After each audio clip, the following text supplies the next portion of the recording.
کتابوں سے اقتباس کے سلسلے میں آج میں ایک کتاب کا اقتباس پیش کروں گا جس کا نام ہے کراچی کراچی۔ یہ کتاب تحریر کی ہے جناب حیات رضوی امروی صاحب نے، اور اس میں کراچی، اس کے مضافات اور سندھ کے بہت سارے مقامات کا تذکرہ ہے۔ کراچی کا اردو بازار۔ ریگل چوک سے فرے روڈ پر چوراہا بانس روڈ تک جائیں، پھر راستے میں آپ کے بائیں جانب خوشبو بھری کباب کی دکانیں بھی آئیں گی جو کراچی کی مشہور و معروف فوڈ اسٹریٹ ہے۔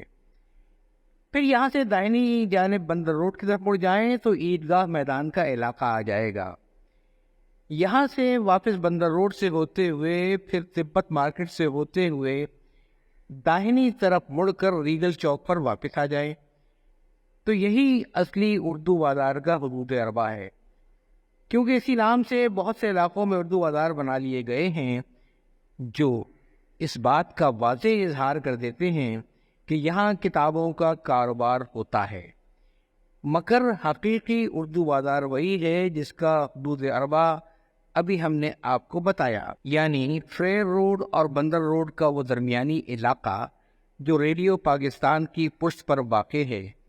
اگر آپ اس میں بندر روڈ کی دوسری جانب کا وہ علاقہ بھی شامل کر لیں جو عیدگاہ میدان کی طرف ہے تو یہ اردو بازار کا توسیعی علاقہ کہا جا سکتا ہے، کیونکہ یہاں پر بھی بہت سی جگہوں پر وہی کاروبار ہو رہا ہے جو اردو بازار کا خاصہ ہے، یعنی کتابوں کا کاروبار، خواہ وہ طباعت ہو، اشاعت ہو، فلم میکنگ ہو، بائنڈنگ ہو، کاغذ کی کٹنگ ہو، لیمینیشن ہو، یہ کتابوں کی خرید و فروخت، یہ سب کام اردو بازار میں ایک ایسی جگہ پر ہو رہے ہیں جہاں ہوتے ہوئے آپ دیکھیں گے تو حیرت سے آپ کی آنکھیں پھٹی کی پھٹی رہ جائیں گی۔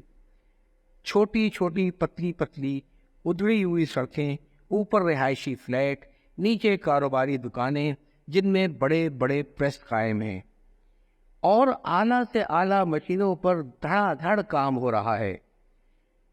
دکانوں کے درمیان نہ تو چلنے کی جگہ ہے، نہ سامان ایک دوسری جگہ سے منتقل کرنے کی سہولت، مگر کام ہے کہ ہوا چلا جا رہا ہے۔ کام روکنے کی چھوڑیں، سر کھجانے کی مہلت نہیں۔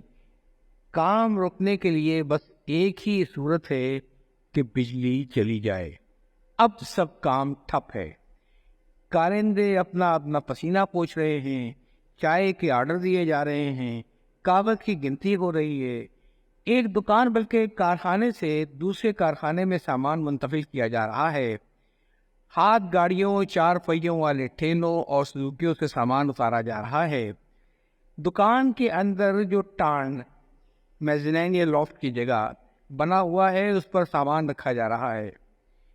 کچھ کارخانے اس وقت بھی چل رہے ہیں کیونکہ انہیں جنریٹر کی سہولت حاصل ہے، مگر جنریٹر سے جو حدت اور شور پیدا ہو رہا ہے اس سے ماحول سہانگو ہو رہا ہے، کان پڑی آواز نہیں آ رہی۔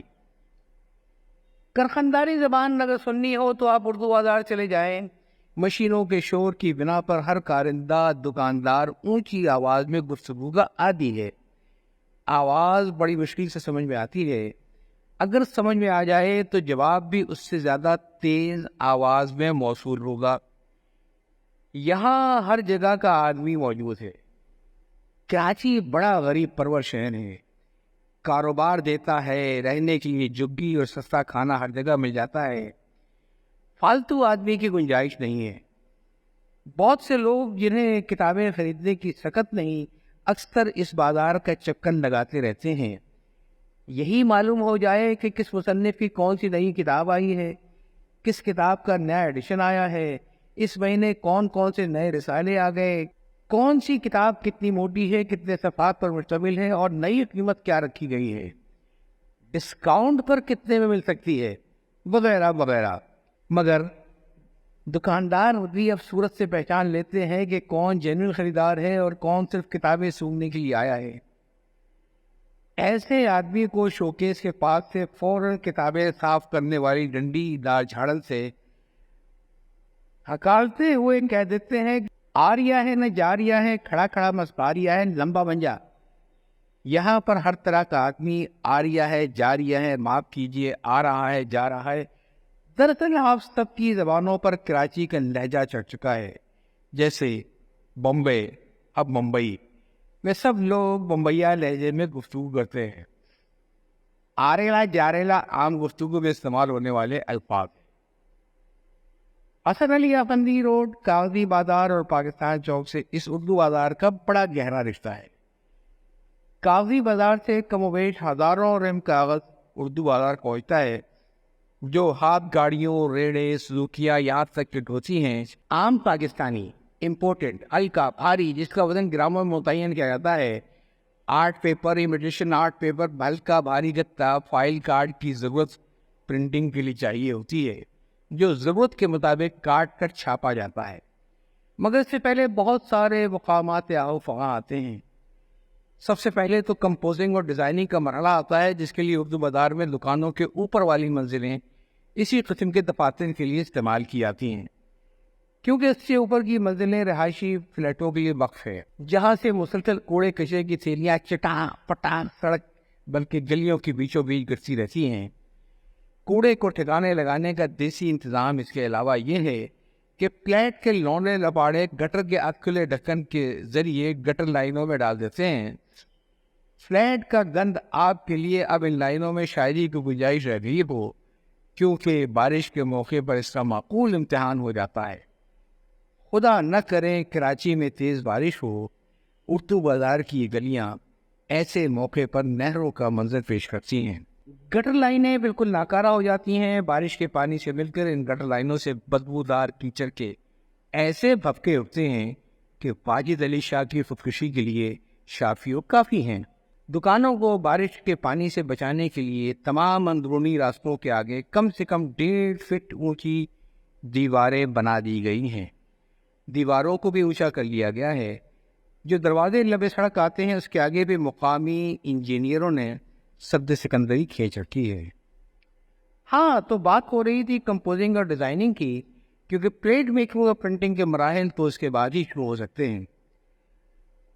دکانوں کے میزرنگ فلور اور فرسٹ فلور اسی قسم کے دفاتر سے بھرے پڑے ہیں. کمپیوٹر لگے ہوئے ہیں اور گاہکوں کی قطاریں ایک ایک آرٹسٹ کی کابک میں اپنی باری کا انتظار کر رہی ہیں. ہر گاہک کے ہاتھ میں اس ڈبے یا ہینڈل یا لیڈ ہیڈ کا نمونہ موجود ہے جس کا وہ چربا بنوانا چاہتا ہے. پیشتر یہ ڈیزائن غیر ملکی مصنوعات سے متعلق ہوتے ہیں جن کی 2 نمبری یا 3 نمبری نقل یہاں کراچی میں تیار کر لی جاتی ہے اور دھڑلنے سے اصلی جاپانی یا اٹیلین کہہ کر فروخت کی جاتی ہے. ان کا زیادہ تر تعلق ادویات یا موٹر پارٹ سے ہوتا ہے. سلیبس کی کتابیں، شعر و شاعری اور دیگر تمام موضوعات کی شروعات کمپوزنگ سے ہی ہوتی ہے. کتابت کا زمانہ اب ختم ہو گیا ہے، یا پھر کتابوں اور رسالوں کی سرخیاں یا پھر پوسٹر کی ڈیزائن تک رہ گیا ہے. اس طرح آرٹ ورک بھی اب بیشتر کمپیوٹر سے نیٹ سے اٹھا لیا جاتا ہے. کسی زمانے میں Bahadur Shah market, Aurangzeb market, Iqbal market یا میونسپل کارپوریشن کے سامنے ایل شرما کے قریب نالے پر کارپوریشن کی دکانوں میں کاتبوں کی رونق ہوتی تھی. اب یہ سب رونقیں کمپوزر لوگوں کے ہاں دیکھنے کو ملتی ہیں. اسی طرح جب تک کمپیوٹر نہیں آیا تھا اردو بازار میں کمرشل آرٹسٹوں کا راج تھا. تمام ڈیزائن ہاتھ سے تیار کیے جاتے تھے، بلاک بنتے، پھر پرنٹنگ ہوتی. اردو کی کتابیں پیلے کاغذ کے مستر پر کاتبوں کے ہاتھ سے لکھی ہوتی تھیں، جن سے براہ راست پلیٹیں بنا لی جاتی تھیں، وہی مشین پر چھاپنے کی غرض سے چڑھا دی جاتی. اب ان کاتب حضرات نے زیادہ تر پیسٹنگ کا کاروبار کر رکھا ہے، یعنی کمپیوٹر کے ذریعے ہونے والی کتابت کی یا تو فلمیں بن جاتی ہیں یا پھر ان کی پیسٹنگ کرنے والوں کے ذریعے باریک بٹر پیپر فوٹو اسٹیٹ کر کے بٹر پیپر کے مستر پر پیسٹ کیا جاتا ہے اور ان سے پلیٹ سازی کا کام لیا جاتا ہے. یہ سب امور اسی اردو بازار میں انجام پذیر ہوتے ہیں جنہوں نے اپنے اپنے دفاتر کھولے ہوئے ہیں. پاکستان چوک سے اردو بازار کا یہ رشتہ تمام شادی کارڈ کی زیادہ تر دکانیں یا دفاتر پاکستان چوک پر ہی ہیں. ایک سے بڑھ کر ایک ڈیزائن، سستے سے سستا اور مہنگے سے مہنگا ڈیزائن یہیں سے اردو بازار چھپنے کے لیے جاتا ہے. اسی سائز کے لفافے بھی متنوع قیمت کے یہیں مل جاتے ہیں جس کے ڈیزائن دیکھنے سے تعلق رکھتے ہیں. غرض پاکستان چوک اور اردو بازار میں چولی دامن کا ساتھ ہے. اردو بازار کی ایک خصوصیت یہ بھی ہے کہ یہاں آپ کو بعض اوقات ملک کے بہت بڑے اور نامور ادیبوں، شاعروں اور دانشوروں سے ملاقات ممکن ہے.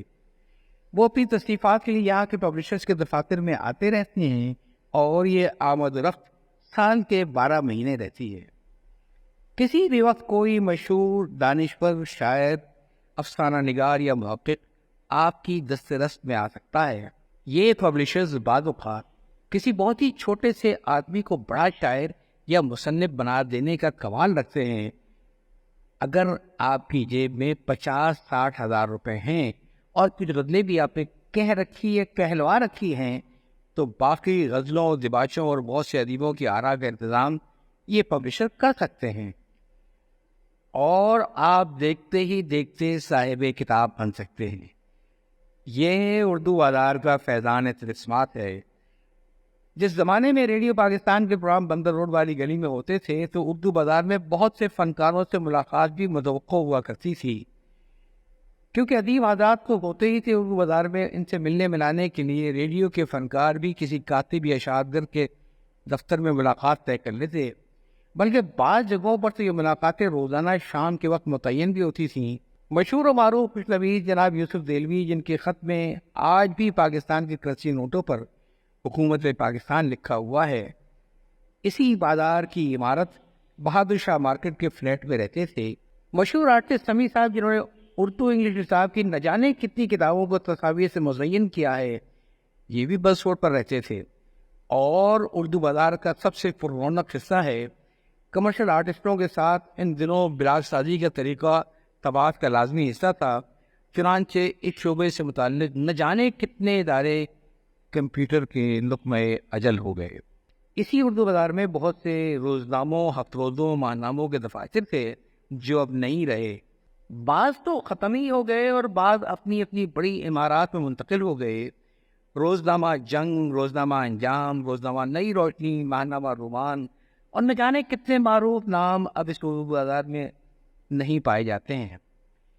یہاں درسی کتابیں، نئی پرانی ہر طرح کی کاپیاں، رجسٹر، ہر قسم کا اسٹیشنری کا سامان دستیاب ہے اور کتابوں کی فروخت کے لیے مشہور ہے۔ کون کہتا ہے کہ جب کمپیوٹر آیا ہے کتابیں پڑھنے کا رواج ختم ہو گیا؟ اس بازار میں ایسے مخدوش حالات کار کے باوجود ہزاروں نہیں بلکہ لاکھوں انسان کتابوں کے کاروبار سے منسلک ہیں اور اپنی روٹی روزی پیدا کر رہے ہیں۔ حقیقت یہ ہے کہ کراچی والوں کے اعصاب بڑے موٹے ہیں، وہ اب نامساعد حالات کے اگر ہو چکے ہیں، ہر حال میں خوش رہتے ہیں، خود بھی 2 وقت کی روٹی کھاتے ہیں اور ملک سے آئے ہوئے دوسرے لوگوں کو بھی شریک کرتے ہیں۔ ادب، تاریخ، شاعری، فلسفہ، قرآن، حدیث، فقہ، رجال، سائنس، کمپیوٹر اور دیگر علوم کی کتابیں چھپ رہی ہیں، فروخت بھی ہو رہی ہیں، لیکن یہ دیکھیے کہ کن حالات میں اگر حالات کار بہتر ہوتے تو اردو اور بھی ترقی کرتی، لوگ اور بھی حشاش بشاش ہوتے۔ افسوس، گیر سوئے اردو ابھی منت پذیر شانہ ہے۔ ہدایت چاہتا ہوں۔ اللہ حافظ۔